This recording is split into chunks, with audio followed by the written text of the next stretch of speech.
Hi guys, today I have a travel toiletries slash makeup slash beauty essentials bag video. First of all, this is not the bag that I travelled with. This is the bag that I bought on the way home. I was completely obsessed with it. I saw it a few times because it's at the, what is it called? Oliver Bonas, is it called? I think so. There's a store, blah, blah, blah, blah. There's a store at St Pancras and at King's Cross. So whenever I'm kind of like waiting to come home from London, I always go in that store and I always see all their monogram stuff. And I really wanted it. And then this time I just thought, you know what? I've just exchanged some euros back to pounds. I had some cash in my wallet and I thought I'm going to buy it. So interestingly enough, this is considerably smaller than the bag that I actually transported all of these things in originally. So yeah, hopefully I'll be able to use this in future. But I'll tell you a little bit more about the bag at the end when it's empty. First of all, let's get into what is in the bag. And this is all travel toiletries that I needed, as well as makeup for my trip. And to be quite honest, I know we'll say kind of like short trip, weekend trip, whatever, but it doesn't matter how long I travel for, I pretty much take the same amount of things. Because unless I maybe would take like a slightly larger body lotion or something like that, but makeup wise, I wouldn't really need anything else. When I'm on holiday, I don't tend to experiment with my makeup. If anything, I'll take more lipstick options and that's probably it. So I'll just pick things out at random. I'll try and separate the toiletries from the makeup. So first of all, toothbrush and toothpaste. Very basic, nothing interesting about either of these things, so let's just put them to the side. Just a small toothpaste and my toothbrush. I do actually have like a fold-away toothbrush, but I don't like it very much. I only take that when space is very limited. I have a deodorant, and this one I do not like at all. I have a big thing about deodorant. I don't like the smell of women's deodorant on the regular. I generally, every single one I try I don't like, but this one I thought I liked, I took it with me and it was horrible. So I will not be using that again on purpose. I might forget about it again. Then skincare wise, let me just pull out some of these things here and hope that I've picked them all out. I have. Skincare wise, it was very basic. I actually forgot, or I didn't forget, but I thought something I had was going to work for something that didn't. I didn't actually have anything to remove my makeup with. I ended up buying some facial, like tiny little facial wipes that were terrible. But what I intended to remove my makeup with was the Weleda, or Veleda, I don't know how you pronounce that, Citrus Refreshing Body Oil. And I know it's a body oil, but oil is an oil is an oil is an oil. I kind of thought it would do all things I wanted it to do.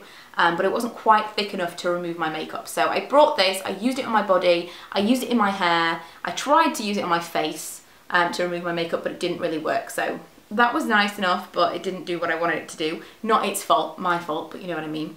I also brought with me a foaming cleanser from Benefit, a little mini one of those. Pardon my plaster, I cut myself on a face mask, would you believe? I sliced my finger open earlier on. Very annoying. So the foaming cleanser worked for the rest of my face, but not so much for my eyes. So I kind of did the best I could with these wipes that were terrible, and then the rest of my face was clean, so that was fine. I also got a Benefit eye cream, a little mini It's Potent eye cream, which I actually really like. And then for moisturiser, I brought the Embryolisse Lait Creme Concentrate, the one that people rave about, and it's actually quite nice. It's not something that I would have necessarily chosen because I've heard that it's quite heavy, but my skin absorbed it pretty quickly, so I don't know whether or not I just needed it, it was really dry or what, but I would definitely, I've got a few of these minis and I would definitely consider taking those on holiday with me again. And lastly, this is something that always lives in my handbag anyway, and it's the Nuxe Revdemil stick. It's the lip moisturising stick, so it's not quite as thick and nourishing as the lip balm that I have by my bed, and if I was going away for several nights or a week, I would definitely take that with me. But because it was only a couple of nights and I really did have limited space, I decided to take the lip balm that I always have with me anyway. So on to makeup, and I could definitely pare this down to less stuff. I brought some options, and I did have another lipstick in my bag as well, but I'll go through what I took. Base wise, I just took a concealer and a powder. So the concealer that I took was the Clarins Eclat Minute, their version of the Touche Eclat, I don't even know how to say that, why am I using that as an example? Their version of the YSL highlight stick thing. And I used this, the Instant Light Brush On Perfector. Why am I trying to read the other section? Instant Light Brush On Perfector, that would be easier. Really like this stuff, but I kept realising there was glitter all over my face, and I thought it was something else in here, and I've since realised it has some kind of glitter particles in it, so not my favourite thing for my only concealer. I might use it under my eyes, but I wouldn't choose, because normally if I just take one concealer like this, I do like under my eyes, around my nose, my chin and my forehead, and just kind of like highlight those areas that I want to highlight, maybe down the bridge of my nose. I wouldn't want to put glitter all over my face, and that is effectively what I was doing with that. So yeah, it was a learning experience, but I do like it as an under eye concealer. And the powder that I used was the Bourjois Healthy Balance, which I find to be really good for keeping me matte. Not excellent, I still need to touch up, but you know, as powders go, it's pretty good. I brought 2 brushes, and only 2 brushes. The Real Techniques Duo Fibre Contour Brush. This I use for powder. It's just a very, very small brush, not one I would use at home for powder, but one that I use just purely because it's smaller to take than a normal sized powder brush. And it's a lighter application as well. And then I also took this Bare Minerals blush brush, which was from a mini set that I got at Christmas time. Love that. And I also actually took the rose gold travel bag that was with it. It's amazing and I love that, but every time I take it I think I could do with a slightly smaller bag than this. I always fill it up, but I think that this takes up so little room in itself, whereas that has a lot of kind of padding and things on the inside to protect it, and I think that it takes up more room than it needs to take up. So I took this with me for my blush, and then I have 2 cheek options. I have my contour kit, or face form, I forget what this is called, face contour kit from Sleek in Light, which I love, and I kind of suspected that the highlight was what was creating the glitter all over my face, but it wasn't.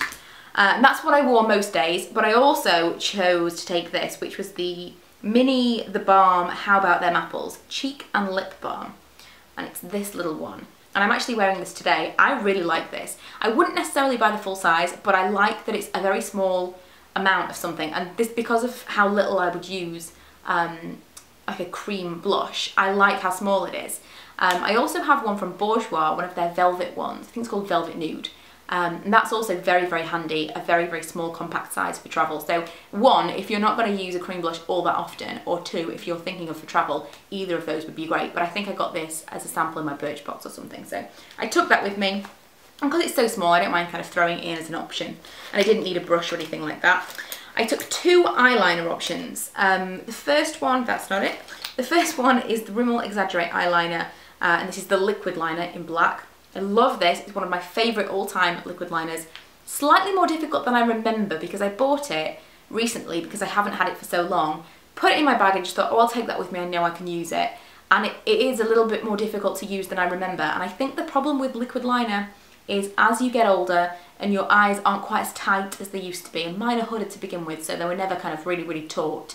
Liquid liner does get a little bit more difficult because you have to kind of pull your eye tight to do it, and I never used to have to do that, and sometimes it ends up a little bit thicker than you want it to, and especially with hooded eyes I think it is particularly tricky. But I do still really like this. It is kind of a nice hybrid between a felt tip and a brush, and if you are new to liquid liner, especially if you're a little bit younger, I would definitely recommend you try this. So I wore that a couple of days, and then I think on the day we came home I wore this one, and it's the Clarins Crayon Kohl in Intense Brown. I am obsessed with this. I have this in 3 colours. They were sent to me. I would never have gone out of my way to kind of try a new high-end eyeliner. But the thing that I love about this, it's super soft, very, very, very deep, this particular colour, but it also has a brush on the end. So I put it on, I'll like maybe tighten kind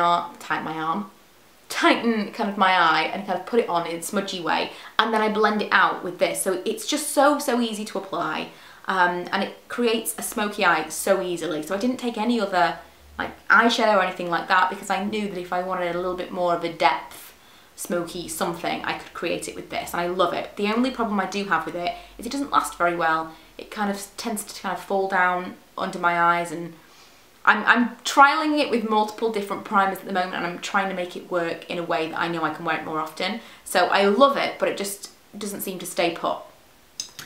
Brows, I took my MAC brow definer thing in Fling. This is nearly done. I've just ordered another one. I have a miniature of Benefit's Their Real Mascara. This is not my favourite mascara by a long chalk. There are loads of different ones that I actually prefer, but because it was a miniature I took this one. And then I took what is this called? Kinda Sexy lipstick by MAC. And I also took, actually I had 2 lipsticks in my bag. I had Rimmel by MAC, which I'm still yet to try, but I thought it was a bit, you know, vampy and Parisian. And I took a bright red, I think it was called Standout or Striking, I forget which, from the Revlon Matte Balms, and that's what I wore in my vlog, which I'll link below. A very, very bright red lip. So if you were wondering what I was wearing in my vlog, that's what it was. And I also took a powder, a perfume that I totally forgot about, didn't wear the whole weekend. The Asian Provocateur Fatal, that's not right, isn't it? Like femme fatale? Yes, fatale, I'm gonna say. But I didn't wear it because I forgot that I took it with me. But that is everything. I mean, it seems like a lot of stuff, but really the bare minimum for me, I need to take a concealer, I need to take a powder, I don't need a full face of foundation. I could do a full face of foundation, it's gonna look better, but for travel, if I'm really trying to pare it down, I'd probably just take these.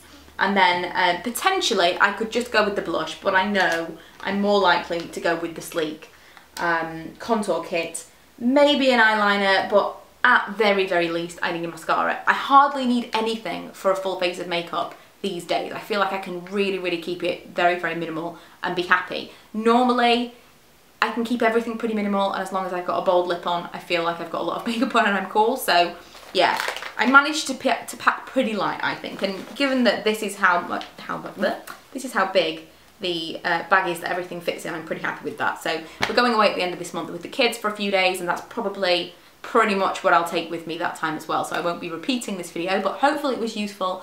Just briefly, I will tell you a little bit about this bag that I got from, again, what is it called? Oliver Bonas? I think so. So it's really, really cool inside because it's waterproof. It's got a really strange, this is totally unusual for this kind of bag, but it's got kind of, you know, like a doctor's bag opening. What would this be called? A wired kind of structured opening. Whereas you would be used to this kind of clipping shut, it zips. But the best thing about it is you can open it and leave it open as kind of a square bag. So whereas a normal bag that would zip open, you would have to be opening it all the time, I can kind of leave that and be able to look into it. It's absolutely the best little makeup bag that I've ever found, and I can't believe it took me so long to buy it. It also has 2 pockets in there, so if you want to separate things you can, but I would definitely recommend this. I think it was around £12, maybe £12.50. And it holds so much more than you would imagine it would. So yeah, I hope you enjoyed that, and I will see you guys in my next video. Bye!